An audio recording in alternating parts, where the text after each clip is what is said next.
Hello, welcome to Bob's Dungeon. My name is Bob, I'll be your host.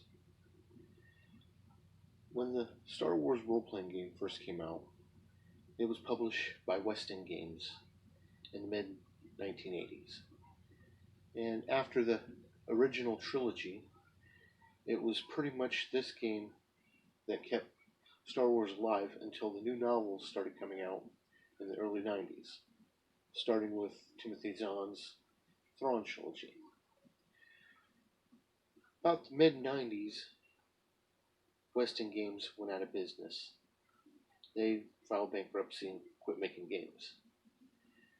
And after that, there was no more Star Wars role-playing game until Wizards of the Coast bought the rights to do a Star Wars role-playing game, which it makes a lot of sense that Wizards of the Coast would pick up the license to make Star Wars games, because Wizards of the Coast was owned by Hasbro, and Hasbro had bought out Kenner, which made the original Star Wars toys. So the toys that were being made at the time were actually Hasbro Star Wars toys. So it made sense that Hasbro did the role-playing game. And that's what we're going to talk about in this video.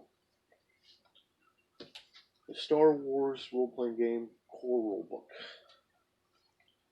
This book has 318 pages and a copyright of 2000.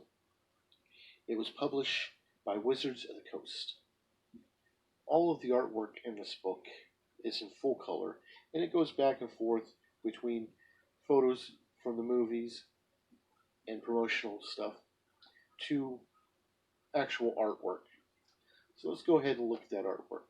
All of the pictures in this book are in full color. The book uses actual pictures from the movies themselves, as well as artwork for different subjects. The artwork is a bit cartoony, but it does a good job at representing the characters. The book even includes a star map for your games. I've included a picture of a Yuuzhan Vong because why not? To play this game, what you'll need is a copy of this core rulebook and a full set of dice. A full set of dice being a d20, a d12, preferably two 10-sided dice for rolling both percentiles and tens, an 8-sided die, a 6-sided die, and a 4-sided die. This game uses the Open Gaming license of 3.5, or 3rd edition Dungeons & Dragons. So, if you're familiar with the 3rd edition of Dungeons & Dragons, or even 3.5, you'll pretty much have a good handle on how to do this game. For the character generation, the attributes are the same array as you'd find in Dungeons & Dragons, being strength, dexterity, constitution, intelligence, wisdom, and charisma. And you come up with them exactly the same as you would in Dungeons & Dragons. It gives you a few different options in here, such as a point buy and stuff like that. What I would normally do in my games is I would give the players a chance to make their characters a cut above everybody else. I'd let them roll 4 6-sided dice and re-roll the ones. Add the 3 highest dice together out of that, and that's their attribute point. And just do the same for all of them. And, they sometimes get a pretty low roll, but it gives them a better chance at having an above average character, and it makes them happy. The races in this book are known as species, and there are far too many in Star Wars to be contained in one book, so they give you an assortment of different ones to start a character generation. The starting species for this game are the humans, the Surians, the Gungans, the Ithorians, the Mon Calamari, the Rodain, the Ithorians, the Trandoshans, Twi'leks, and the Wookiees. Like I said, there are a lot more other species that you could pick, and they came out with more books with more species in them. We'll probably look at those books in other videos. Then, like in Dungeons and Dragons, you'll pick a class. The classes in this game are the Fringer, the Noble, the Scoundrel, the Soldier, the Force Adept, the Jedi Counselor, and the Jedi Guardian. And like in Dungeons and Dragons 3rd Edition, you can multi-class, which means that once you get enough experience to gain a new level, instead of gaining a level in the class you're already in, you pick another class and gain a level in that class. And you can do this as many times as you want, with as many classes as you want, but there are problems with that. As you gain more levels in one class, another class suffers because it's not leveling up. And it's pretty self explanatory. The hit points in this game are done a little bit differently than regular Dungeons and Dragons. The hit points, you have wounds, which do not change through your character's life. And you figure them up at character creation, and these represent the core of your character. And on top of that, you have vitality. The vitality do increase as you gain levels, per whatever class your character takes. And the way these work together is they have to go through your vitality to get to your wounds.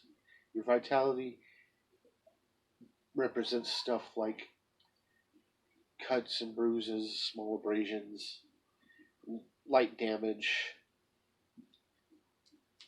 stuff like that. And the wounds actually represent the heavy damage, the broken bones, the ruptured organs, the internal bleeding, stuff that'll kill you. And with that system in mind, when they, in the combat section, when they talk about critical hits, when you roll a natural 20, you don't get to double the damage anymore. Instead, if you confirm the critical hit, then instead of doing damage to the vitality, you bypass it altogether and do damage directly to their wounds, which could be a one-hit fatal shot, depending on how your luck goes. Vitality is also important to a Jedi using his Force abilities. When a Jedi uses a Force power, he spends a number of vitality points for each. Also, I must spend a few vitality to keep certain powers running. That's just to show the physical toll that the Force has on the Jedi.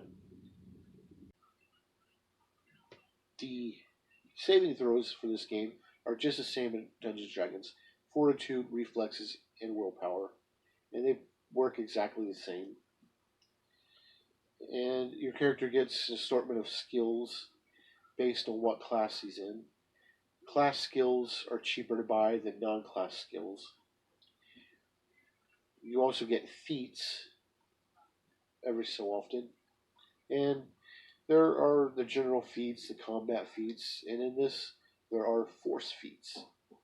And force sensitivity is a feat in this game, and it's pretty neat. They got a chapter devoted solely to skills and solely to feats. This game functions pretty much exactly like Dungeons and Dragons in every respect. So if you're familiar with that, you got this down. Combat is pretty standard for a D20 game, and like I said, if you're familiar with it, you'll go far. This game has a section on equipment, gives you a bunch of equipment and weapons and armor that you'd find in the Star Wars universe. There's a section devoted to vehicles. The vehicles, in this case, being pretty much ground-based stuff. Speeders, wheeled vehicles, walkers, and so forth. Then you have a chapter devoted to starships. Starships, of course, are your spaceships, your starfighters, your carriers, your capital ships, smuggling ships, and it's pretty good. It's got a star map in here, so you can figure out how the universe is set up, what areas of space you're going to have to travel through to get to another. It's also got information on here to tell you how long it's going to take you to get from point A to point B in the galaxy, which is pretty nifty. This book also has a chapter on the Force. The Force is, well, if you're familiar with Star Wars, you know what the Force is. But in game terms, it lets you know how it works. You get Force points like you did in the D6 game. Those who are not Force sensitive can only ever have up to 5, no more. And those that are Force sensitive can have an unlimited amount of Force points. You also have Dark Side points. They all pretty much spin the same. There's a chart in here, and it goes by what level you are. When you spend a Force point, you gain so many D6-sided dice to add to whatever roll you're spending the Force point on, which is kind of nifty. It goes into detail about the dark side, in case you want to go that route. And it's a pretty good book. It's got some information on a few of the planets that you might travel to, and gives you a look at the different eras of play that you could set your game in. The Old Republic, the Clone Wars, the Rebellion, the New Republic. There was no Disney when this came out, so you don't have none of that to worry about.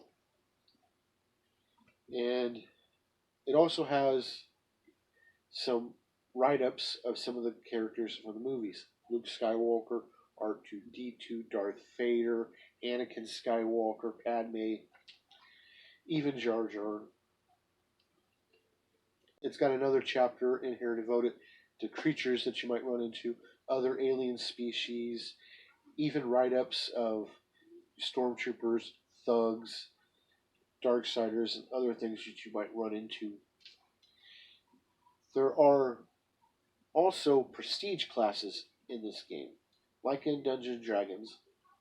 The prestige classes work kind of like multi-classing. If you meet the requirements for a prestige class, when you gain enough level experience to gain a level, instead of taking a level in another class, you can take a level in a prestige class. The prestige classes are the Bounty Hunter, the Crime Lord, the Elite Trooper, the Starfighter Ace, and the Officer. They even have some NPC classes that the Game Master can apply to different NPCs, so he has a varying amount of power on his NPCs. These would be the Diplomat, the Expert, and the Thug. The end of this book has an appendix in it. That appendix gives you a means to convert your D6 character over to the new D20 rules. It's not a great system, not a perfect system. You'd be best served just to remake the character into the D20 system, starting from first level. But at least it gives you something to go with. There is also a character sheet in the back of this book that you could photocopy and use, and a questionnaire to let them know what you think about this game. I'm pretty sure that's still good. And that's pretty much it for what I have to say for this game right now. It's got everything you need to start a Star Wars game. And so with that, brings me to 3 questions. Would I play a character in this game? Absolutely. I love Star Wars, and I would play a character in this game just because of that. Would I run this game? Yeah, I'd run it. I've run it before. There are newer versions of this game that I'd probably like to run better. I'd rather run the D6 over all of them. But yeah, I'd run it. Would I recommend this game? There are better versions of the D20 Star Wars game that you can find, so I'd recommend those a lot more. But if this is what you have, go for it. And that's pretty much all I have to say. Thank you for joining me at this look at the Star Wars role-playing game, Core Rulebook. Hopefully you'll join me next time where we'll talk about something else. Bye.